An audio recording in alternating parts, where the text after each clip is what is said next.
Y el martes, en ocasión del almuerzo de ADM que se realizó allí en el Radisson Montevideo Victoria Plaza Hotel, autoridades de OCE volvieron a poner sobre la mesa un tema que había salido un poco de la agenda, un tema que tal vez nosotros mismos por incapacidad habíamos dejado un poco de lado, que era el tema de el déficit hídrico y sobre todo cómo esto podía afectar el abastecimiento de agua potable. Allí tanto Susana Montaner, vicepresidenta de OCE, como Raúl Montero, presidente de la empresa, volvieron a hablar sobre eso con algunos colegas allí en ese almuerzo de ADM. Pero además, al día siguiente, OCE tomó una serie de medidas con respecto al abastecimiento de agua potable. En particular, hablamos de algunas zonas del país, como por ejemplo Montevideo, zona metropolitana, San José y también Nueva Helvecia. O si miramos para el este del país, toda la realidad que tiene que ver hasta lo que es el eje de ruta interbalnearia, más allá del peaje. Vamos a poner un poco, a pasar el filtro y conocer cuál es el escenario hoy. Estamos en comunicación ahora con Susana Montaner, vicepresidenta de OCE. Montaner, ¿cómo le va? Buenos días. Buenos días, Francisco. Sí, te estaba escuchando y es como tú decís. Creo que la gente, desde el momento que las temperaturas bajaron, creo que se hicieron a la idea, con algunas escasas lluvias, que el déficit hídrico, que ha golpeado este país ya por 3 años, ya había dejado de ser una problemática para lo que tiene que ver con OCE. Y todo lo contrario, nosotros hay en lugares, como tú los mencionaste, zona metropolitana, llamamos a la zona metropolitana Montevideo, algunas localidades de Canelones, algunas de San José y también parte de la zona de la Costa de Oro. Y algunas minas y también Nueva Helvecia, como tú lo has dicho, son los que nos preocupan hoy en día, porque lamentablemente las lluvias no solamente fueron escasas, sino que no llovieron en las fuentes, en donde OCE extrae el agua para potabilizarlo. Y eso realmente implicó que, lejos de mantenerse estable nuestras reservas, hayan descendido. Y nos pareció importante no solamente tomar las medidas adecuadas, sino que además comunicarle a la población. Porque si hay algo que no podemos hacer es hacer llover naturalmente. La naturaleza no la dominamos. Pero como Suez Indumet, a quien los invitamos a integrar la misa junto con nuestros técnicos de una evaluación diaria de nuestras distintas localidades, también quiero decirle que no son optimistas en cuanto al mes de mayo en las precipitaciones. Eso hizo que el directorio en el día de ayer aprobara un escenario en donde vamos a tratar de preservar la reserva de Paso Severino, agua dulce, que descendió y mucho. Fíjate tú que lo normal es que tenga 33 millones de metros cúbicos, y estamos nosotros bajando de los 12 millones de metros cúbicos Paso Severino.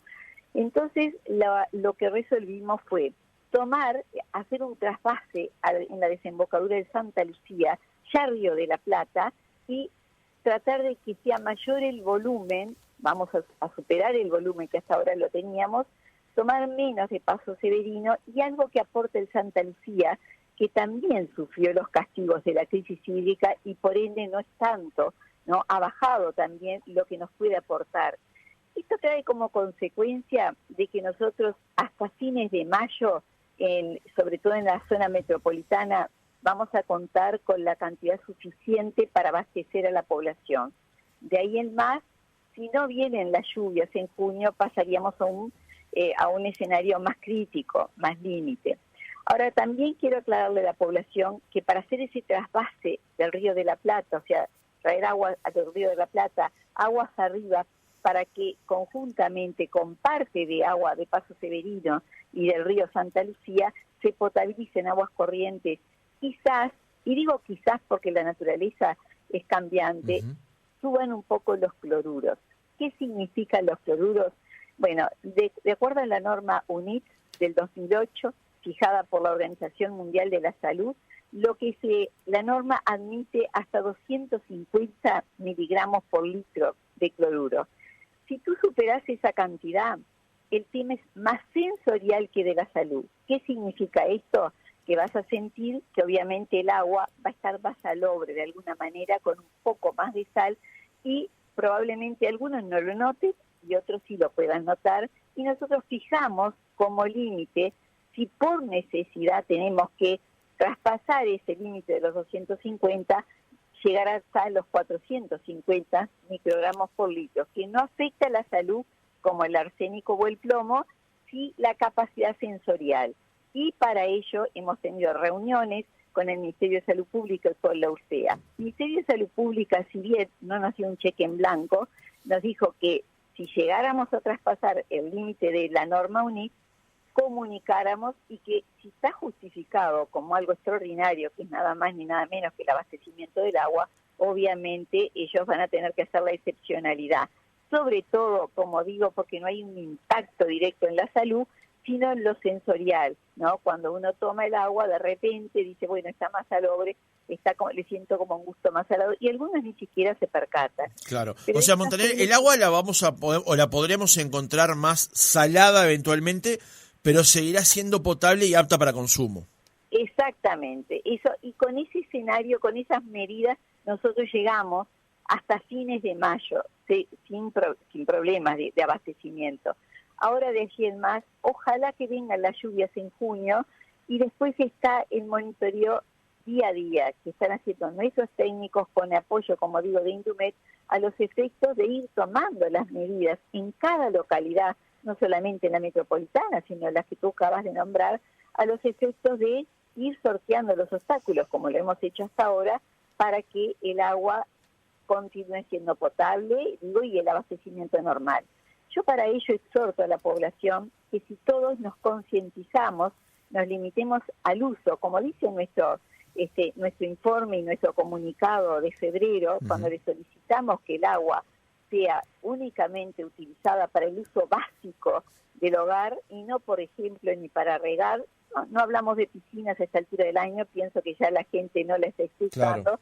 Pero el riego, el regado, el lavado de coches, en fin, todo aquello que no es imprescindible a la vida y al hogar, dejarlo para una instancia en donde hayamos transcurrido esta crisis hídrica que fue más allá de lo que esperábamos nosotros y del que propio Indumet también lo esperaba, porque nos estaba anunciando lluvias mucho antes que no vinieron. Bien, Montaner, estoy leyendo el informe que está publicado en la página de OCE, que es al día de ayer, y dice: la cota de Paso San Severino en el día de hoy a las 7 a.m. es de 29,45, reitero del informe del día de ayer, que significan una reserva inferior a 12 millones de metros cúbicos de los 65 millones que puede embalsar dicha represa. O sea, hoy el embalse de Paso Severino está en el entorno del 25% de lo que puede efectivamente represar.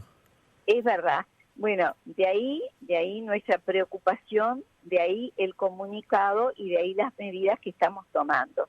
Yo no quiero aventurarme a decir después de fin de mes qué es lo que va a pasar, porque el escenario, las medidas que tomemos tendrán que ver con el escenario que estemos viviendo en ese momento, que es un abanico de medidas, naturalmente, que nuestros técnicos las evalúan, pero no quiero anticiparme hasta, con las medidas tomadas por directorio, nosotros aseguramos un abastecimiento por el mes de mayo en estas zonas, ¿verdad? Luego iremos monitoreando, como yo digo, día a día, a ver cómo sigue el escenario y qué medidas tomar. Lamentablemente, Paso Severino, que es la gran reserva de agua, al bajar sustancialmente Santa Lucía, naturalmente que el impacto de la crisis hídrica continúa en nuestro país, y yo veo que a nivel mundial, Francisco, lamentablemente, si tú lees, a nivel mundial hay temas ya que nos está anunciando la naturaleza, que hay que tomar medidas y que hay que llevar adelante proyectos de fondo, para soluciones de fondo, porque te quiero decir con total honestidad, muchos habló de Paso de Casupá, por ejemplo. Casupá, si lo hubiera hecho el gobierno anterior, tal vez tuviera agua o no. Pero ¿sabés una cosa? Si lo hubiera empezado a construir este gobierno, como no estaba terminado el estudio de impacto ambiental, las audiencias públicas ni la licitación pública internacional, estaría culminado en el 2006. y luego tendríamos que llenarlo, y eso equivaldría a un año más en la medida de que tuviéramos agua que hoy no la tenemos. Entonces, cuando se le achaca a este nuevo directorio, ¿por qué?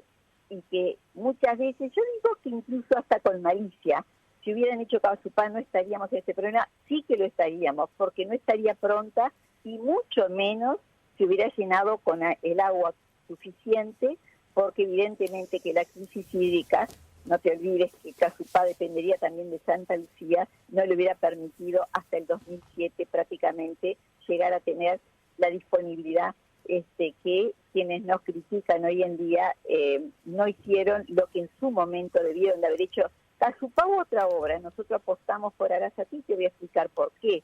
Porque sí, Arasatí está apuntando hacia otra fuente infinita de agua que es el Río de la Plata y a una nueva planta potabilizadora que es Aguas Corrientes. Hoy por hoy, el 60% de los uruguayos dependen del Santa Lucía y de Aguas Corrientes, que cumplió 152 años. De ahí que yo apuesto y soy gran defensora de Arasatí para dar la tranquilidad a la zona metropolitana de que podemos tener agua segura. Fíjate que si hoy tuviéramos un Arasatí funcionando, hoy la zona metropolitana no tendría este problema. Bien, para dar entonces un poco de contexto, Montaner, conviene aclarar, el 23 de diciembre del año 2019, el presidente Vázquez le había elevado al gobierno electo unas propuestas referentes al agua potable y a la cuenca del río Santa Lucía. Allí un grupo de trabajo integrado por 3 niveles de gobierno y la Universidad de la República habían elaborado un documento en el que se destacaban 2 propuestas que fueron elevadas al gobierno electo, referentes al tratamiento de los lodos residuales de Aguas Corrientes hacia abajo y la construcción de una nueva represa en el arroyo Casupá. Usted de alguna manera está contestando a lo que planteó en las últimas horas Edgardo Ortuño, director de OCE, quien planteó que si el gobierno actual hubiese tomado la iniciativa planteada por el gobierno anterior de la construcción de una nueva presa en Casupá, los problemas de hoy tendrían una realidad diferente. Usted responde que no a eso. De hecho, ayer Montero en una conferencia de prensa dijo que él dejó pasar el comentario porque no quería entrar en la discusión sobre este punto. Exacto. Pero lo que pasa es que tenemos que aclararlo porque la población tiene derecho a saber y tenemos que tener honestidad intelectual en un tema tan importante como es el agua. En el año 2013 ya se había resuelto en el gobierno de aquella época que iban a hacer Casupá. Llega 2019 y lo que se le entrega en el 2020 al nuevo gobierno es una carpeta con un proyecto donde no hay estudio ambiental, donde no se hicieron las audiencias públicas y donde había toda una obra que culminaría recién en el año 2006. Y como te digo, Francisco, si quisiéramos saberla en el 2006, estamos en el 2003, además de ello necesitaríamos un año más para llenarlo, en la medida que tuviéramos el agua suficiente, que tampoco hoy la tenemos. Entonces las cosas hay que decirlas, pero con honestidad intelectual. O sea que si se hubiese definido ir por la construcción de la represa de Casupá, recién la misma, en función de todos los pasos que tiene que dar el Estado para hacer las obras que hace habitualmente, recién se podría haber construido para 2026. Exactamente. Y llenarla llevaría un año más, por lo cual recién se podría haber utilizado en 2027. Porque demora un año prácticamente en llenarla en la medida que no tuviéramos déficit hídrico, porque si no, no tendríamos agua, porque la represa, ¿de qué se nutre? Del Santa Lucía. Y el Santa Lucía ha sufrido un impacto con la crisis hídrica que naturalmente lo que estamos buscando nosotros con Arasatí es una nueva fuente para justamente conservar el Santa Lucía que está y que no colapse, porque la zona metropolitana está dependiendo de una sola fuente y de una sola planta.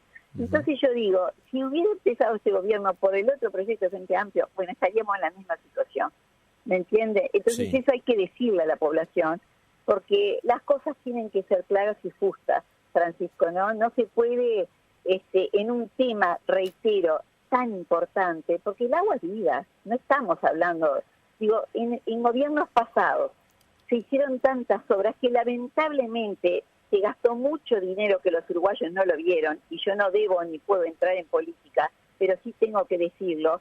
Sin embargo, en obras tan importantes como son reservas de agua o proyectos que nos aseguren el abastecimiento, no lo hicieron.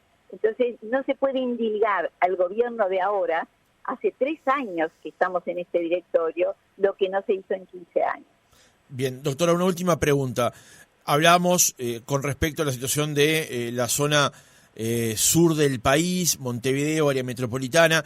Usted también presentó, como corresponde, los datos vinculados a la zona de Minas, también a Nueva Helvecia, San José. La situación es homogénea, digamos, en fechas, ese escenario más crítico. ¿Se llegaría en Montevideo y en Minas a la misma vez o las realidades de las fechas calendarios son diferentes? Bueno, más o menos estamos pensando en las mismas fechas, pero digo, cada lugar y cada escenario varía según porque son casuísticas distintas y las fuentes por las que dependen cada uno de estos lugares son diferentes. Tenemos que ver el comportamiento y de repente, por ejemplo, Minas estuvo crítica, luego llovió justamente en el embalse San Francisco, y nosotros naturalmente tuvimos una situación en Minas muy superior a la que estamos hoy. Ahora volvimos a decaer. En cambio, en parte donde necesitamos en la zona metropolitana no tuvimos la misma suerte. Por eso pensamos que llegaríamos a fin de mes en esos 3 lugares con mucho esfuerzo y trabajo de nuestros técnicos y sin descartar ninguna medida. Estamos estudiando todas las lagunas de agua dulce posibles, tanto públicas como privadas, para llegar a un acuerdo, si fueran privadas, con el particular, a los efectos de que el abastecimiento llegue y acompase por todo el mes de mayo. Ahora, en cada lugar, nuestros técnicos están evaluando las medidas a tomar porque son soluciones distintas para situaciones diferentes, no por el déficit, sino porque obviamente que las fuentes son distintas y los impactos que pueda sufrir son diferentes también. Susana Montaner, vicepresidenta de OCE, gracias por haber estado otra mañana con nosotros. Francisco, muchas gracias a ti y que tengan un buen día, al igual que la audiencia.